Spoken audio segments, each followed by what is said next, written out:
Son of a biscuit. Eat. Oh god, with all the burps. Ugh, this is not gonna go well. Ah, crap, I left it up there. I gotta move everything. Come on, give me what I want. The second in the Becca Cooper books. Nope, this is Terrier. Another. Oh, shit! God damn it! Big fluffy war kittens. Are we fixed now? Can we get back to what we were doing?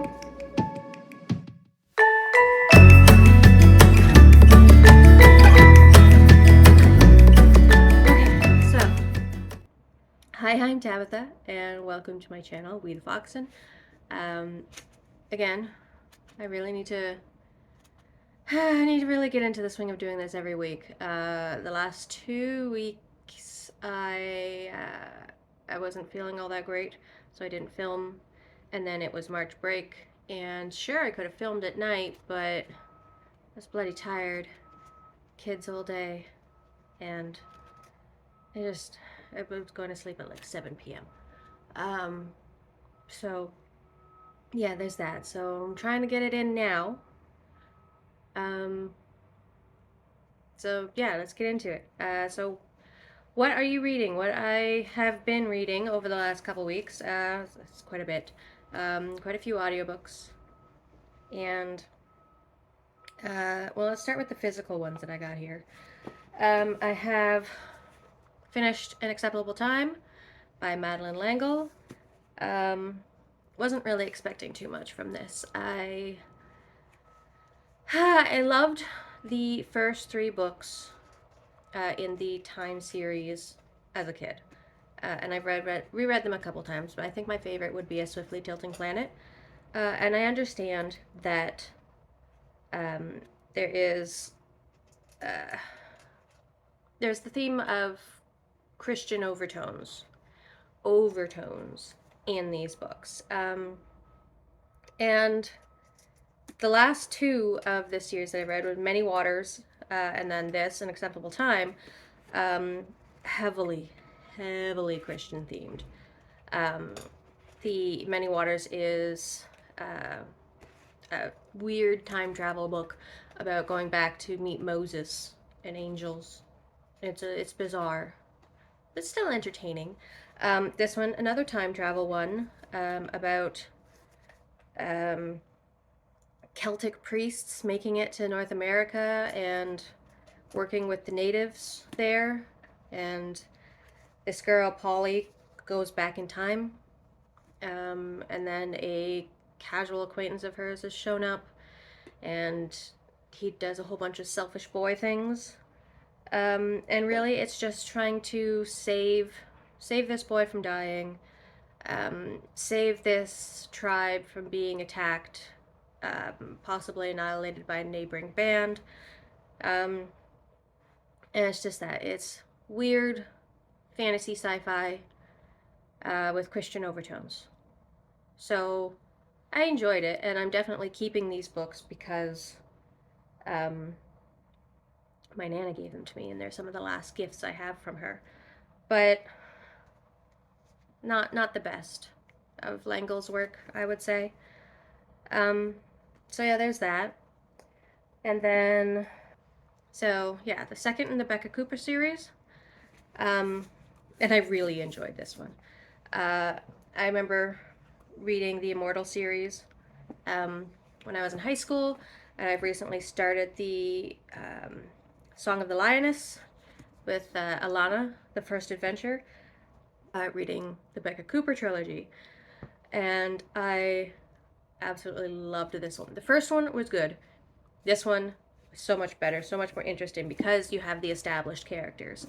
And one really, really cool and rather timely surprise in this was that there is a fully fleshed out secondary character who is a trans woman. And considering that this was written in 2006, that's amazing. She has a story arc, she has a partner, she has a business, and completely within the dictates of this world, within the religion that they hold. She explains her transness to Becca, and we move on with the story. And it was absolutely gorgeous.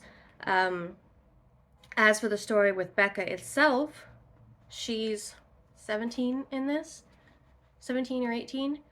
And essentially, she's working on trying to figure out who is behind a counterfeiting ring for the currency. So that's the overarching plot. But when it came to Amber, the trans woman, I was just like, what? What? This is awesome. So yeah, you do need to, if you really want to know what's going on in this, you have to read the first book, Terrier, but Bloodhound was so good. And rather apt for the time that we're at, a trans readathon. So there we go. That was that one. It was an excellent read. I also read The Curious Incident of the Dog in the Nighttime by Mark Haddon. Mark Haddon. And I adored this book. This book was so cute and heartwarming and sad, and I loved it in the same way that I liked Black Swan Green.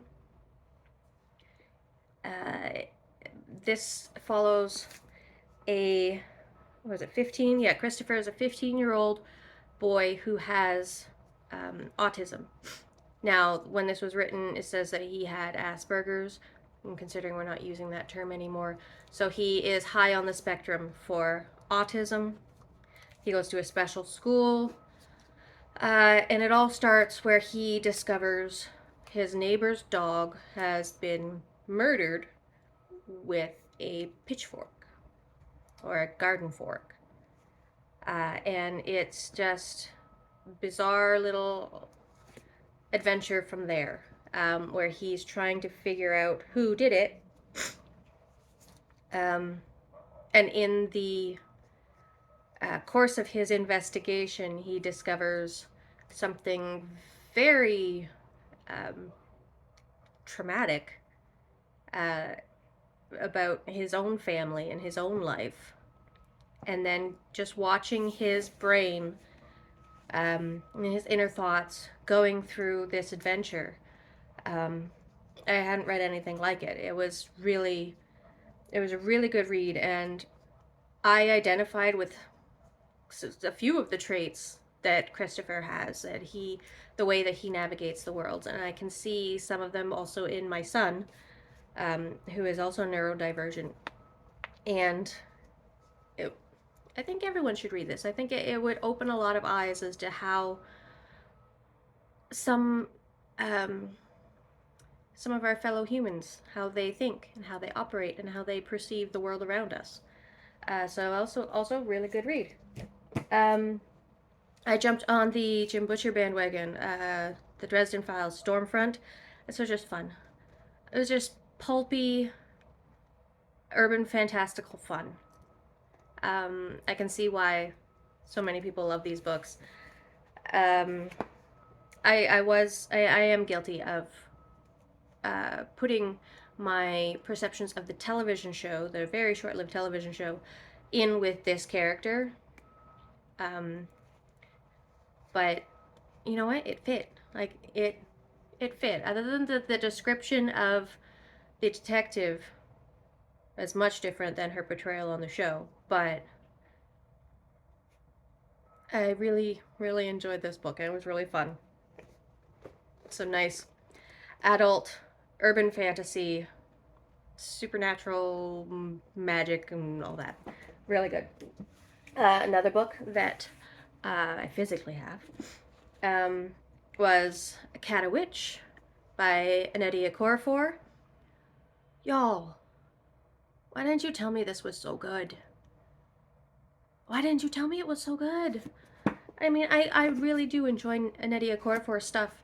And I wasn't expecting this to be bad. But I wasn't prepared for just how good it is. Now I have two more. I have Warrior, and I will be picking that up this year.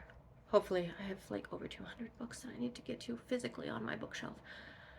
But that is in another vein. So good.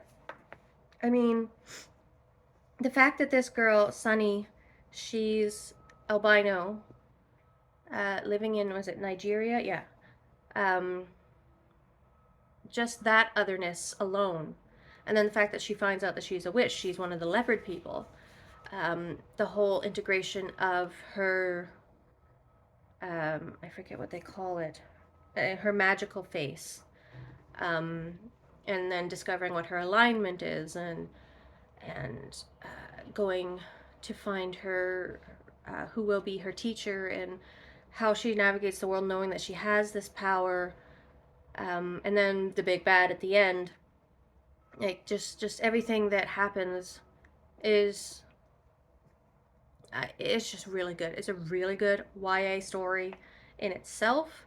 um, I will be excited to see how the next two installments in the trilogy flesh out this character and her story.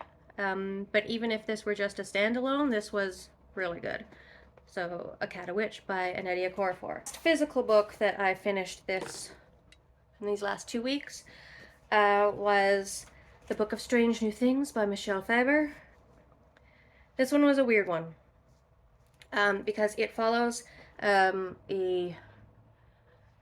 believe he's the Church of England, so Protestant minister, Protestant Christian minister named Peter, and he has been accepted to go to be a missionary on the first inhabited world that humanity has come across, which they've called Oasis. And the people that they find on there, some of them are really interested in Christianity and in Jesus, and the Book of Strange New Things is what they call the Bible. And if it were just that, like, that aspect of the story reminded me a lot of Speaker for the Dead, by Orson Scott Card, and how this single person has, like, how they interact with a totally alien species. Like, the only thing about this species that is at all familiar is that they are bipedal.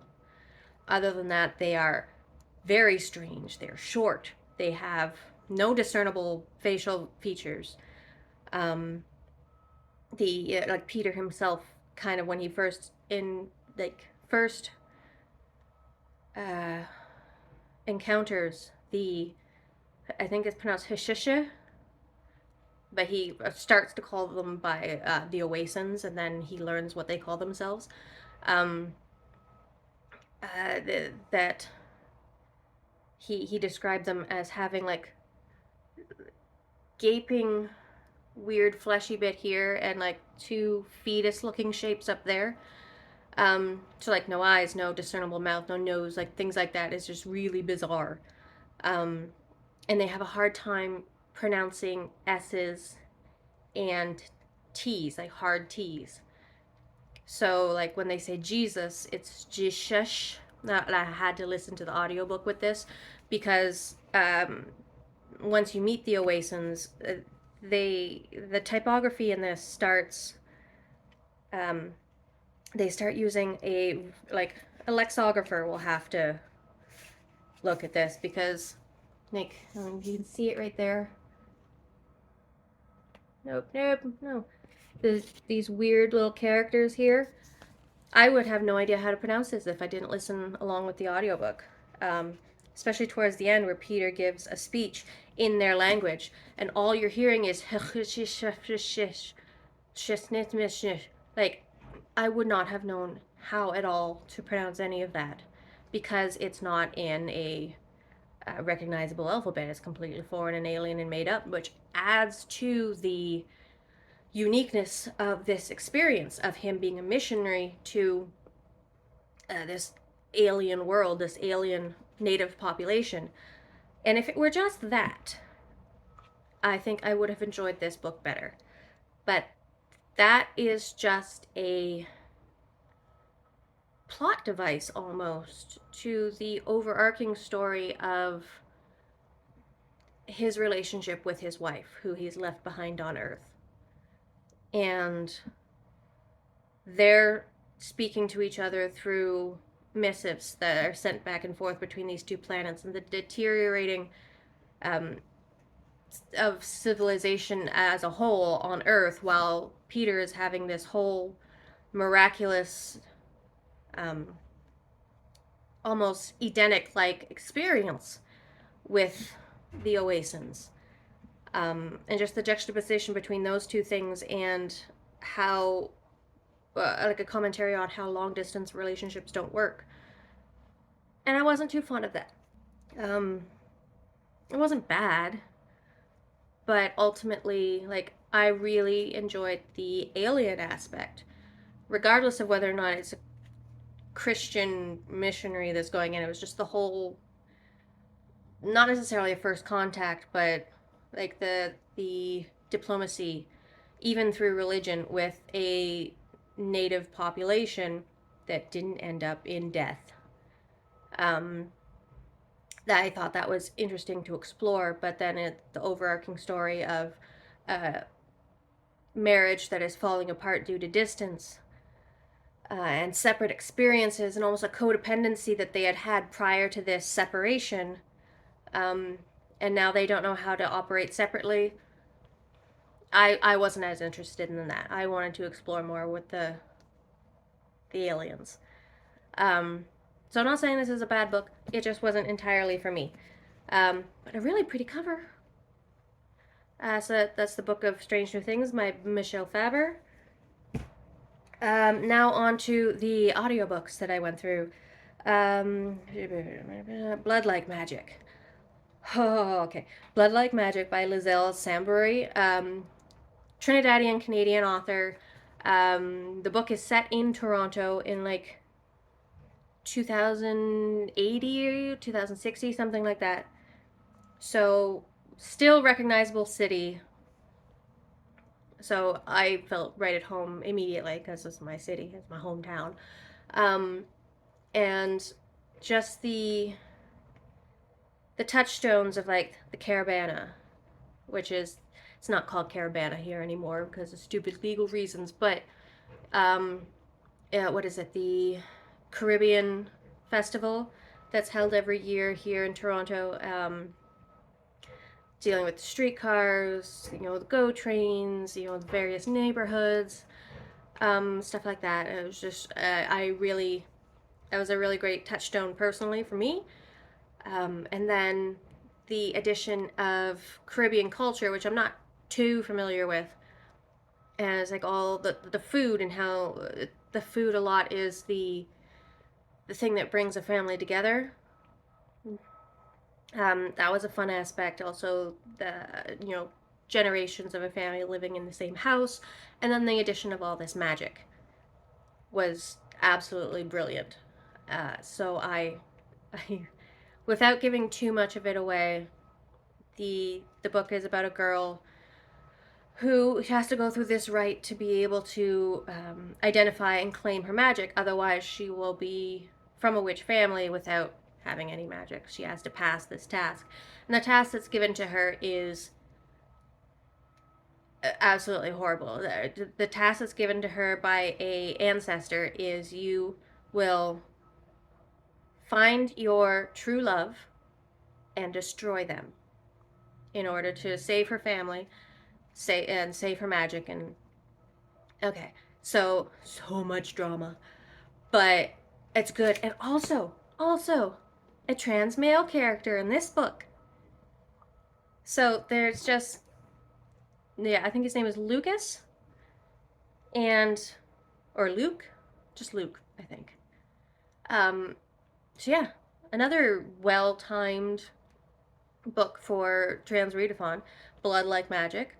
Um, Yay, Canadian authors. So yeah, y'all should read that one. It's really good. Second one, Three Women. I read Three Women by Lisa Taddeo, and this one has a lot of trigger warnings. If you're interested in listening or reading this book, it's a lot to do with gender-based violence, and Even internalized misogyny. And what it is that this author, this journalist, she interviewed many women. These three stories are the ones that she ended up weaving together about essentially there is the problem of it being three white women in mostly Midwestern America. Um, but just the trials that they go through growing up and being objectified, sometimes being assaulted, whether just it being physical assault or sexual assault, um, and the way that they associate with their own sexuality with everything that has happened to them. Um, I think that the author was initially trying to have a more in depth look at women's sexuality and what contributes to it, what what it is in general. And in the afterwards, she kind of does get into what it was that she was trying to do, and that there were many other um, women that she had spoken to. And she gives one example of a Caribbean woman and gives a brief synopsis of this woman's story. And I'm like, I would have liked to have listened to that too. So I think that it was very short sighted of this author to have just gone with three stories and just gone with um, three white ladies. And I think it could have, she could have accomplished it more without having narrative journalism. And I, that's not necessarily it, because she wrote it, it's narrative journalism, so there's not, it's just told as if you're being told a story, right? But I think that she could have told more stories and woven them in a little bit better instead of going so in depth and maybe editorializing a little too much into these three women's stories. Um, that being said, it was a tough read. I'm not saying that it was bad. It was tough, um, but could have been better and more inclusive. So there's that one. Um, Another nonfiction, I listened to Comedy Drama by Bob Odenkirk. Um, I really love listening to comedians' memoirs. I love listening to them. I love hearing them tell their stories in their own voice, because then it is how they intended it to be. How they intended it to be heard comes through a lot more than if you were just reading it from the page and hearing your own voice and putting your own inflections on it. Um, and I had known I knew some of the touchstone parts of Bob Odenkirk's career, um, but just listening to the full story, it was really entertaining. Um, and I just, he's a funny guy. I like him. Who doesn't love Better Call Saul? And I loved Nobody. That was such a fun movie. Um, so yeah, there's that. I also got the ebook from my library of They Called Us Enemy, um, written by George Takei, Justin Eisinger, and Stephen Scott. I'm not sure. I think Stephen Scott is the artist. They Called Us Enemy is about the illegal and unjust internment of Japanese Americans in World War II after the bombing of Pearl Harbor, and George Takei's personal experience of that. And it was what, 5 years, three to 5 years of his life as a young child, like under 10, I think, um, of being in these camps and being treated as an enemy in his own country. And I knew a little bit about this, but just seeing a personal perspective, like first person um, perspective of this happening, it was quite eye opening. And I think that that book should be required reading for all of America, and Canada too, because while we may not have done that, we had done some similar bad shit to people, like the Chinese head tax and mistreatment of Sikhs and the native population, and oh my goodness. But this is a good place to start. This and Secret Path to a lesser extent, because that's more poetry. But, like, that's specifically Canadian. They Call Us Enemy, George Takei. I think that should be required reading for elementary school kids. If it can happen to 8, 9, 10-year olds, then 8, 9, 10-year-olds should read about it. And then, what was it? The last thing that I read, listened to His Majesty's Dragon by Naomi Novik. I absolutely loved that book. It was so good. I had only ever read, previously, I had read A Deadly Education, which is the first book in the Scolomancy trilogy by her. And now I've read His Majesty's Dragon, which is part of the Temeraire series. And I can see why people love her so much. This book was fun. It was sweet. It was sweet to see the evolution of the captain, as he has been chosen by this dragon to be the rider and trainer, and their relationship, how it evolves, and how his perception and thoughts around the dragons being used and how they are trained and how they're treated changes throughout the book. And I think that's the overall arcing theme throughout the entire book, is just seeing how this one person starts treating the dragon and then starts getting better to treat the dragon, and watching how other people treat their dragons, and it's just not that good. And it's almost an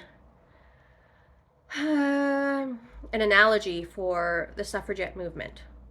Oh, there is one misogynistic character who makes a scoffing remark about the suffragettes and whatnot, but I think the whole story is almost an analogy for the suffragette movement, because it's set during the Napoleonic War. Like this, I think this one was just before England declares war with France, I think. I'm not entirely certain on the timelines, but what it is that this English ship finds and captures a French ship that was coming from, I believe, Brazil. So they take everything as treasure, confiscate it. There's the dragon egg that's going to hatch soon. Everyone goes up to it. The dragon chooses the captain. The captain now has to leave the Navy and become an Air Force pilot, essentially, with this dragon. And hijinks ensue. Now I remember one specific part near the beginning, before they even get to Gibraltar, which is where they're going to make land for the first time since the dragon hatches on sea. The dragon is flying around and going, "Look, there's lightning. How does it work?" And the captain's like, I don't know. And the dragon's like, "Well, wait, can we go see?" And he's like, "No." I just thought that was so funny. Other than that, yeah, I'll be continuing with the Temeraire series by Naomi Novik. So that is what I have finished. Onward, what I am currently reading right now is Ringworld by Larry Niven. I'm really enjoying this. Classic sci-fi, hard science fiction, really cool aliens. Misogyny, because, it was released in 1970, written by a man in his 30s. So there's going to be some misogyny. But whereas I was really pissed off with Alfred Bester in The Star Is My Destination, because you have a really unlikable main character, like supremely unlikable main character in Gully Foyle, and all the women are just so two-dimensional and they're all treated like shit. I was a problem with that one. But this one, at least the female, Tila, she's a little bit more nuanced, but only barely, because it's the bloody 70s, and second wave feminism was only coming around, and a lot of men, I'm sure, were fighting against that by being like, no, you should just be a sex object and all that crap. Um, but that's kind of like a side thing to complain about in this, whereas the main thing about Ringworld is that a bunch of these sentient alien species, along with humans, are going to go inspect this weird thing that they found in space, and it's this giant manufactured ring world. So think Halo. That's where the inspiration for the Halo games came from. Was from this book, orbiting a sun, and they are trying to make first contact, trying to figure out who made it, just exploring. So nice little space exploration, fun aliens. I mean, there's cat aliens. I think they're called the Kazin. I I love cat aliens, and they're kind of like, what is it? They're kind of like Klingons in that they're very warlike. Big fluffy kittens. Um, so yeah, I'm almost finished reading that one, and then I will be picking up whew, The Gunslinger, first volume of the Dark Tower series by Stephen King. I've had this for a while. I know it's a really crappy movie tie-in poster issue of the book, but you know what? I watched the movie and it wasn't that bad. I can't compare it to this yet because I have no idea, but I mean, it wasn't that bad. And I know I like Stephen King, so gonna be picking this up. Finally, gonna be getting around to reading my copy of Axiom's End by Lindsay Ellis. A really first contact story put on its head a little bit that the aliens were always here, and we have to deal with that. And also immediately on my TBR, but I'm going to be reading She Who Became the Sun by Shelley Parker Chan. This was all over the interwebs, I think maybe 2 years ago, maybe a year ago. And the second one I think is coming out very soon this year, 2023, if not already. I think it'll be coming out soon. But I've heard very strong things about this book. Either people love it or they hate it. So I'm into doing some more silk punk stuff. I mean, it is, let's see here. People who like it. There's Elliot de Bodard, okay, A.K. Legward, yeah, Alex E. Harrow, yeah, S.A. Chakraborty, yes, Zen Cho, Tessa Gratton, so all authors that I enjoy and would trust. So, yeah, She Who Became the Sun. After this whole kerfuffle where everything has really not gone to plan, that's what I've read, what I am currently reading, and what I plan on reading in the next week, and hopefully I can get back on schedule. Yeah. So there's that. Let me know in the comments your opinions on any of the things that I have read, if you're interested in any of it, or currently what are you reading right now. So just, yeah, text that down below. Like the video, please subscribe, that really helps out my channel, and otherwise I will see you in the next one. Bye!